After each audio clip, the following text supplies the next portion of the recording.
दो हमारे पास जो है वो सिलेंडर है, एक ये सिलेंडर है, एक ये सिलेंडर है। इसके नीचे जो है वो हीट नहीं है, ठीक है, ये आपको नज़र आ रहा है। इसके नीचे जो है वो हीट नहीं है, जबकि इसके नीचे देखें जी हीट प्रोवाइड की गई है, आग जलाई हुई है। अब देखें इसका वॉल्यूम कितना है जी, यहाँ तक है, ठीक है, पिस्टन यहाँ है, यानी कि यहाँ तक इसका वॉल्यूम है। अब इसके नीचे हीट है तो इसका वॉल्यूम यहाँ तक है, ठीक है। इसका मतलब हम ये कह सकते हैं कि जब हीट प्रोवाइड की, यहाँ पर हीट प्रोवाइड करने से इसका वॉल्यूम क्या हो गया, बढ़ गया, ठीक है। तो हमने ये देख लिया प्रैक्टिकली भी कि टेम्परेचर बढ़ाने से, ये साथ में जो है थर्मामीटर भी दिखाया है, टेम्परेचर यहाँ पर कम है और यहाँ पर ज़्यादा है। तो हमें ये प्रैक्टिकली पता चल गया टेम्परेचर बढ़ाने से इसका वॉल्यूम बढ़ रहा है। देखें एक और चीज़, प्रेशर क्या है हमारे पास दोनों सूरतों में, कांस्टेंट है, प्रेशर कांस्टेंट है दोनों सूरतों में। अस्सलामुअलैकुम, क्लास 10 केमिस्ट्री की जो न्यू बुक आई है उसके चैप्टर 14 का हमने प्रीवियस लेक्चर में पढ़ा था जी, बॉयल्स लॉ। इसके अलावा हमने स्टूडेंट्स चैप्टर 14 और 15 की एक्सरसाइज मुकम्मल जो है उसके short question, constructed questions, MCQs वो इस चैनल के ऊपर अपलोड कर दिए हुए हैं, ठीक है। प्लेलिस्ट में जाकर आप देख सकते हैं, वो सारे के सारे क्वेश्चंस जो चैप्टर के अंदर से बन सकते हैं शॉर्ट हमने अपलोड किए हुए हैं। तो आज के लेक्चर में मैं आपको एक्सप्लेन करूंगा लॉन्ग क्वेश्चन चार्ल्स लॉ, ठीक है। अगर आपको जो है लॉन्ग क्वेश्चन ये आ जाए, बोर्ड में अक्सर ये लॉन्ग क्वेश्चन आ जाता था पुराने सिलेबस में से, ठीक है। अब न्यू सिलेबस में भी जो है ये चार्ल्स लॉ लॉन्ग क्वेश्चन बनता है। तो आपने लॉन्ग क्वेश्चन कितना लिखना है पहले आप मार्क कर लें, ठीक है। तो सबसे पहले आप मार्क कर लें ताकि आपको जो है आसानी हो जाएगी याद करने में। यहाँ से लेकर आपने जो है सारी थ्योरी नहीं करनी, आपको जितना मैं मार्क करवाऊँगा आपने सिर्फ उतना कर लेना है, ठीक है। यहाँ तक आपने जो है इसकी लॉन्ग क्वेश्चन को कर लेना है, क्लियर है। यहाँ तक करने के बाद आपने जो है नेक्स्ट कहाँ तक करना है, पहले मैं मार्किंग करवा देता हूँ, फिर आपने जो है वो याद कर लेना है। अब आपने जो है यहाँ से लेकर यहाँ तक जो है इसका लॉन्ग कर लेना है, चार्ल्स लॉ, क्लियर हुआ जी। इसके बाद है जी एवोगैड्रो लॉ, वो हम बाद में देखते हैं, पहले मैं एक्सप्लेन कर देता हूँ चार्ल्स लॉ है क्या। According to kinetic theory, if temperature of gas increases, it increases the average speed and kinetic energy of its molecules. ये काइनेटिक पार्टिकल थ्योरी में हम पढ़ के आए हैं कि अगर किसी भी गैस की काइनेटिक एनर्जी इंक्रीज़ की जाए, ठीक है, यानी कि उसका टेम्परेचर इंक्रीज़ किया जाए, उसके जो पार्टिकल्स हैं उसकी काइनेटिक एनर्जी और उसकी जो स्पीड होती है वो भी क्या हो जाती है, बढ़ जाती है टेम्परेचर के बढ़ाने से, ठीक है। टेम्परेचर बढ़ाने से किसी भी गैस के मॉलिक्यूल्स की काइनेटिक एनर्जी बढ़ती है, जिसकी वजह से उसके मॉलिक्यूल्स की जो है कोलिजन्स भी बढ़ जाती हैं। An increase in average speed result in more frequent and harder collisions with the walls of the container and hence it's pressure increases, ठीक है। जब कोलिजन बढ़ेगी तो गैस का प्रेशर भी बढ़ जाएगा।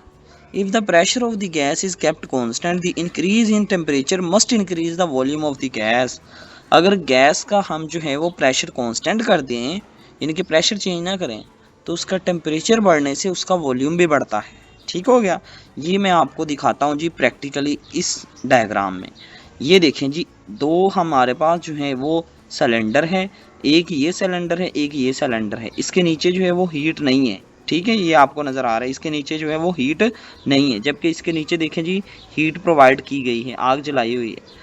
अब देखें इसका वॉल्यूम कितना है जी, यहाँ तक है, ठीक है, पिस्टन यहाँ है, यानी कि यहाँ तक इसका वॉल्यूम है। अब इसके नीचे हीट है तो इसका वॉल्यूम यहाँ तक है, ठीक है।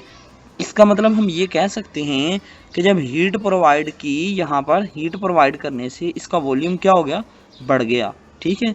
तो हमने ये देख लिया प्रैक्टिकली भी कि टेम्परेचर बढ़ाने से, ये साथ में जो है थर्मामीटर भी दिखाया है, टेम्परेचर यहाँ पर कम है और यहाँ पर ज़्यादा है।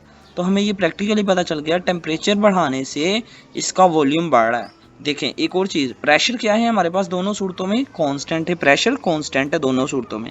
तो चार्ल्स लॉ यही कहता है कि प्रेशर जो है जब कांस्टेंट हो, टेम्परेचर बढ़ाने से किसी भी गैस का वॉल्यूम भी बढ़ता है, ठीक है। अब ये जो काइनेटिक पार्टिकल थ्योरी का ये जो कॉन्सेप्ट था, इसको इस्तेमाल किया किसने, ये हम पढ़ते हैं जी। French scientist Jacques Alexander Charles summed up these observations in the form of law which is called Charles law. एक फ्रेंच के साइंटिस्ट थे जिसका नाम था जैकस अलेक्जेंडर चार्ल्स। उसने इस इंफॉर्मेशन को, ऑब्जर्वेशंस को क्या किया, समराइज़ किया, और उसने ये कहा, यहाँ से स्टार्ट हो रही है जी डेफिनेशन। अगर आपको अकेले चार्ल्स लॉ की डेफिनेशन आए तो यहाँ से स्टार्ट होगी। The law states that the volume of given mass of gas varies directly with the temperature when pressure is kept constant। यानी कि मैथमेटिकली आप समझें, चार्ल्स क्या कह रहा है, अगर किसी भी गैस का वॉल्यूम इंक्रीज करते हैं वो कब होगा, जब टेम्परेचर इंक्रीज करते हैं। ठीक है, यानी कि हमारे पास किसी भी गैस का प्रेशर और मैस कांस्टेंट हो तो टेम्परेचर बढ़ाने से उसका वॉल्यूम बढ़ जाता है। ये है, हमने प्रैक्टिकली देख लिया है डायग्राम से। The temperature must however be measured on absolute और केल्विन स्केल। तो टेम्परेचर हमेशा जो है वो केल्विन स्केल में ही आना चाहिए। ठीक है, मैथमेटिकली हम ये कह सकते हैं कि ये इसकी जो है मैथमेटिकल फॉर्म है किसकी, चार्ल्स लॉ की। तो ये आप इतना लिख देंगे और ये डायग्राम लाजमी बनानी है। ठीक है, डायग्राम जो होती है ना ये इम्प्रेस करती है चेकर को बोर्ड में।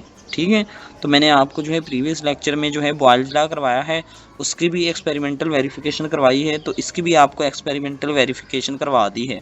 तो ये आप ये नहीं समझना एक्सपेरिमेंटल वेरिफिकेशन तो इसमें है हुई नहीं है। ठीक है, ये आपको एक्सपेरिमेंटल वेरिफिकेशन कहाँ तक करनी है, ये यहाँ से लेकर यहाँ तक एक्सप्लेन की हुई है।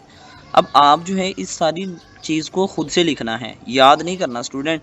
आपने डायग्राम बनानी है, उसके बाद लिखना है एक्सपेरिमेंटल वेरिफिकेशन की हेडिंग और ख़ुद से इसको एक्सप्लेन करना है। When heated provided to cylinder A, एक सिलेंडर को ए का नाम दे देना और एक को बी का नाम दे देना है।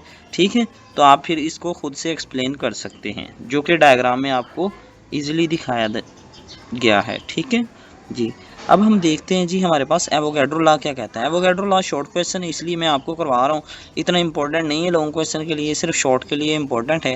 According to kinetic theory the pressure exerted by a gas is due to the number of collisions of particles per unit area. अब जो पहला हमने काइनेटिक पार्टिकल थ्योरी का एक पोस्टुलेट लिया था टेम्परेचर के अबाउट, तो अब हम ले रहे हैं जी प्रेशर के अबाउट। ठीक है, तो प्रेशर के अबाउट एवोगैड्रो लॉ ने जो है इसको एक्सप्लेन किया है, क्योंकि हमें पता है जब टेम्परेचर या प्रेशर चेंज होता है तो उसके गैस का वॉल्यूम भी चेंज हो जाता है। ठीक है, तो एवोगैड्रो लॉ क्या कहता है, इसकी मैं आपको डायरेक्ट डेफिनेशन पर लेकर जाता हूँ, क्योंकि बोर्ड में हमारे ये डेफिनेशन ही आएगी तो आपने सिर्फ वही कर लेनी है। ठीक है, ये इंपॉर्टेंट है शॉर्ट क्वेश्चन के लिए। These observation led to Avogadro to formulate a law which states that. ठीक है, यहाँ से आपने स्टार्ट करनी है डेफिनेशन, यहाँ से इक्वल वॉल्यूम्स। चलें अब मैं आपको हाईलाइट करवा देता हूँ, आप हाईलाइट कर लें।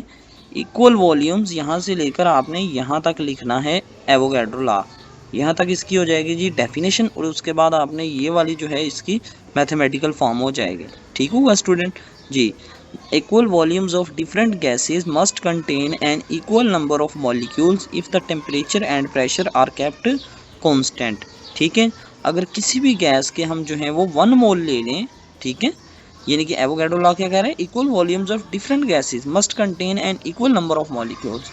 अगर किसी भी गैस का हम वॉल्यूम ले लें, ठीक है, उसके जितने नंबर ऑफ वॉल्यूम्स होंगे उतने ही नंबर ऑफ उसके मॉलिक्यूल्स होंगे। यानी कि उसका अगर वॉल्यूम सेम है दोनों गैसेस का, फॉर एग्जांपल हमारे पास 2 गैसेस हैं हाइड्रोजन और ऑक्सीजन, अगर उनका वॉल्यूम सेम है तो उनके नंबर ऑफ मॉलिक्यूल्स भी क्या होंगे, सेम होंगे। उसके लिए शर्त क्या है जी, कंडीशन क्या है, if the temperature and pressure are kept constant. Temperature और प्रेशर कांस्टेंट होने चाहिए। यानी कि हम ये कह सकते हैं mathematically volume is directly proportional to number of molecules, N stand for number of molecules.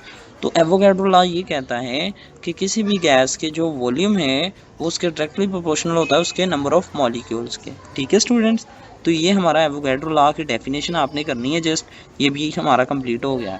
अब ये वाले क्वेश्चन देखें स्टूडेंट, इन क्वेश्चंस के आंसर आपको जो है यूट्यूब पर कोई भी नहीं देगा। ठीक है, जबकि अल्हम्दुलिल्लाह से हमारे चैनल के ऊपर वो क्वेश्चन जो कि आपके चैप्टर के अंदर हैं, ठीक है, वो भी हमने एक्सप्लेन किए हुए हैं।